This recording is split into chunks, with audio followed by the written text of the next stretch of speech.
I'm going to show you here how to remove a background from an image. So I want my cat Maud to be the foreground, and then I'll have a background later. I need to remove the chair completely. I'm going to go to my lasso tool, and I'm going to use the polygon whenever I make my selections all the way around, but let me just show you the freehand and kind of a basis of what we're doing here. So you're going to make a selection, close the shape, and we're going to click delete. And this checkerboard shows you that's a transparent background. So whenever I do have a background color, that's going to show through. So I can click Control D to undo the selection and Control Z to bring that back. So I'm going to use the polygon to go all the way around. And there's a couple different ways that you can do it. You can select pieces of the background and delete them in a manner like I just did. Or you can select, since I can see the whole perimeter of my cat, I can select the outside of her and then invert the selection. So that's what I'm going to show you now. And I'm going to start over here. I'm going to deselect what I've got here. I'm going to start over here at the toe. Now, I will want you guys to take your time and go around the perimeter of your pet or your foreground object, whatever it is you want to be in the foreground. Go around it pretty precisely. Now, you don't have to pick up every single little hair, but if you want to take the time to get some of that rough detail in, I absolutely support that.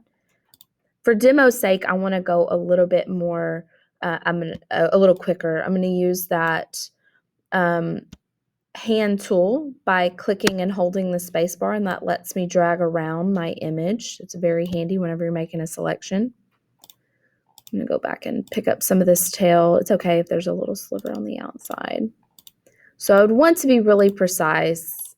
Use the hand tool to drag around because you do need to be zoomed in whenever you're making a selection. I'm going to bypass all that detail to save time, but I still want to keep it pretty close because I don't want even my demo piece to look really, really bad.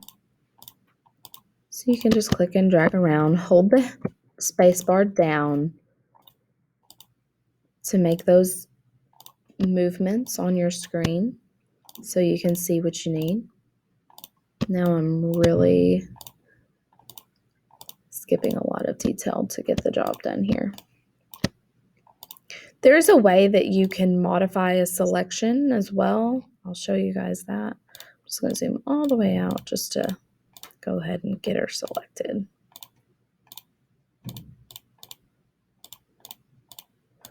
So let's say that I accidentally come in on her foot and I didn't select that area, but I needed it.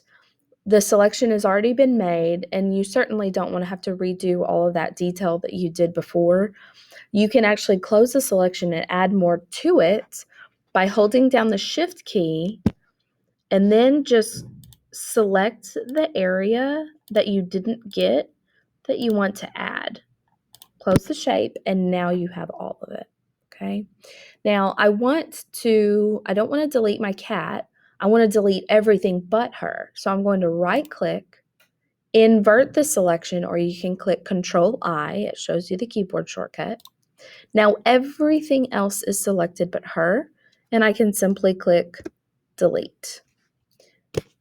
Control-D to deselect, and whenever I click over here on my layers, I'm going to create another layer. Let's just, for simplicity's sake, let's just create a little gradient background. Now remember, this is my start and this is my finish. I'm going to go from light on top to dark on bottom. Click off that add. And now it's as simple as dragging that layer beneath my background or beneath my foreground, and I have background and foreground with just my cat in the foreground.